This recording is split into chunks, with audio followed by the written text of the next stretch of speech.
காரைக்காலில் சிறிய ரக சரக்கு வாகனத்தின் டயருக்கு அடியில் சிக்கி அடிபட்ட தெருநாய் அவ்வழியாக இருசக்கர வாகனத்தில் சென்ற செவிலியரை துரத்தி கடித்த சிசிடிவி காட்சி வெளியாகியிருக்கிறது. இது தொடர்பான கூடுதல் விவரங்களோடு இணைகிறார் எமது செய்தியாளர் ராஜ்மோகன். வணக்கம் ராஜ்மோகன், உங்களிடம் இருக்கும் தகவல்களை சொல்லுங்க. வணக்கம். காரைக்காலில் பல்வேறு பகுதிகளில் சாலையில் தெரியும் தெருநாய்களால் பொதுமக்கள், பள்ளி மாணவர்கள் மற்றும் வாகன ஓட்டிகள் பெரும் அவதிக்குள்ளாகுவது தொடர்கதையாகி வருகிறது. இந்நிலையில் கடந்த ஞாயிற்றுக்கிழமை காலை காரைக்கால் புதிய பேருந்து நிலையம் பகுதியில் இருந்து மேயர் பக்கிசாமி பிள்ளை சாலையில் வந்து கொண்டிருந்த செவிலியர் ஒருவரை நாய் ஒன்று இருசக்கர வாகனத்தில் வந்த செவிலியரை கடித்ததால் அந்த சிசிடிவி காட்சி வெளியாகி பரபரப்பை ஏற்படுத்தியுள்ளது.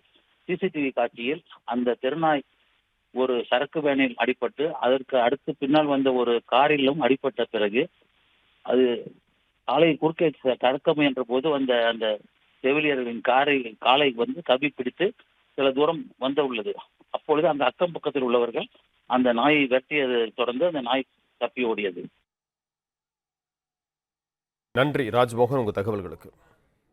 பிளே ஸ்டோர் மற்றும் ஆப் ஸ்டோரில் இருந்து பாலிமர் செயலியை QR கோடு மூலம் பதிவிறக்கம் செய்யுங்கள். செய்திகளை உடனுக்குடன் பெறுங்கள்.